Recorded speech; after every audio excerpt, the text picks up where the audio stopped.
জিবরাইলের জন্য আল্লাহ জাহান্নাম বানায় নাই, মিকাইলের জন্য আল্লাহ পাক জাহান্নাম বানায় নাই। আল্লাহ পাক রব্বুল আলামিন মানুষ এবং জিন্নাতের জন্য জাহান্নাম বানাইছে। এই আল্লাহ পাকের বান্দা 24 ঘন্টা আমরা গুনাহের মধ্যে ডুবে থাকি, সকাল থেকে নিয়ে বিকাল সন্ধ্যা পর্যন্ত, সন্ধ্যা থেকে নিয়ে আবার সকাল পর্যন্ত সব সময় গুনাহের মধ্যে জড়ায় থাকি। একটা গুনাহগারকে আল্লাহ পাক কত পরিমাণে তাকে জাহান্নামের মধ্যে দেওয়া হবে। ওই যে দুনিয়ার আগুন তার জন্য দগ্ধ করবার জন্য যথেষ্ট হয়ে যায়। এত বিশাল আগুন, এত তেজের আগুন, কি ফায়দা? আল্লাহর পয়গম্বর অন্য হাদিসের মধ্যে বলেন, মা বাইনাল মানকাবাল কাফিরি ফিন্নার মাসিরাতা সালাসাতি আইয়াম।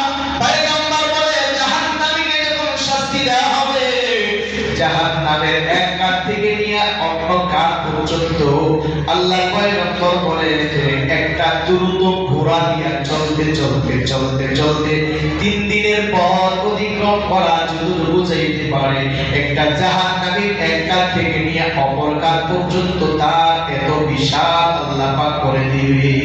এ আল্লাহ পাকের বান্দা, একটু ভালো করে খেয়াল করেন, জাহান্নামীকে আল্লাহ পাক রব্বুল আলামিন যে চোয়াল দান করবে, যে চামড়া দান করবে, তাদের জন্য যে চোয়াল হবে, এই চোয়ালটা একটা চোয়াল হবে উহুদ পাহাড়ের সমান। উহুদ পাহাড়ের এরিয়া হলো প্রায় 25 মাইলের মতো, জাহান্নামীর চোয়ালটা হবে প্রায় 25 মাইলের মতো।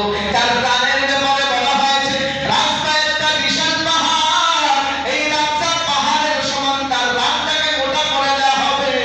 আল্লাহর পয়গম্বর জনাব মুহাম্মদুর রাসূলুল্লাহ সাল্লাল্লাহু আলাইহি ওয়াসাল্লাম হাদিসের মধ্যে বর্ণনা করেন, কাঠ থেকে নিয়ে কাঠ পর্যন্ত একটা মানুষ লাগাতার 3 দিন পর্যন্ত হাঁটলে চামড়াটা মোটা হবে। 3 দিন পর্যন্ত হাঁটলে যেই পরিমাণে মোটা হয়, ওই পরিমাণে মোটা হবে। কান থেকে নিয়ে কান পর্যন্ত হবে 70 বছরের রাস্তা। এই আল্লাহ পাকের বান্দা, মিশকাত শরীফের হাদিসের মধ্যে বর্ণনায় এসেছে, আল্লাহর পয়গম্বর বলেন জাহান্নামীর বসার স্থানটা হবে মক্কা থেকে মদিনার দূরত্বের রাস্তা। এই আল্লাহ পাকের বান্দা, বিশাল দৈত্য আকারে জাহান্নামীকে আল্লাহ পাক রব্বুল আলামিন জাহান্নামে বানাইবে।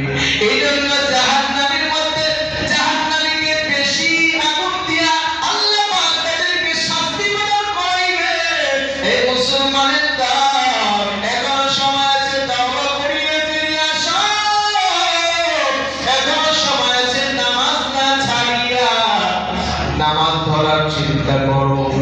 এখনো সময় আছে সুদ ছাড়িয়ে দাও, এখনো সময় আছে ঘুষ ছাড়িয়ে দাও, এখনো সময় আছে দ্বীনের পথে চলে আসো, এখনো সময় আছে সুন্নতি তরিকায় চলো। না হয় যখন প্রাণ পাখিটা যেদিন উড়ে যাবে, কবরে যখন রাখা হবে, ওই দিন চোখটা বন্ধ করার পরে কবরে যখন আবার করবেন, খোলার পরে আপনি আর কিছু খুঁজেই পাবেন না। ডানেও পাবেন না, বামেও পাবেন না, সামনেও পাবেন না, পিছনেও পাবেন না। সেদিন কোনো আত্মীয় স্বজন থাকবে না, সেদিন কোনো বন্ধু বান্ধব থাকবে না, বাড়ি গাড়ি টাকা পয়সা থাকবে না। এখনো সময় আছে তাওবা করিয়া নিজেকে আত্মশোধন করো, এখনো সময় আছে নিজেকে ইসলাহ করো, এখনো সময় আছে নিজেকে সংশোধন করো। আল্লাহ পাক আমাদেরকে সূরাতুল কারিআত শিক্ষা আমরা শুনেছি, এই শিক্ষাগুলো যেন আমরা নিজের উপরে বাস্তবায়ন করতে পারি। আল্লাহ পাক রব্বুল আলামিন যেন আমাদেরকে তৌফিক দান করেন, বলুন আমিন। আমিন। এই কিছু বলবেন?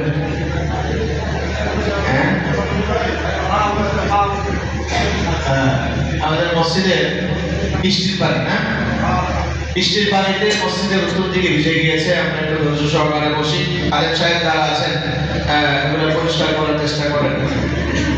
وآخر دعوانا الحمد لله رب العالمين. قبل الجمعة سابقا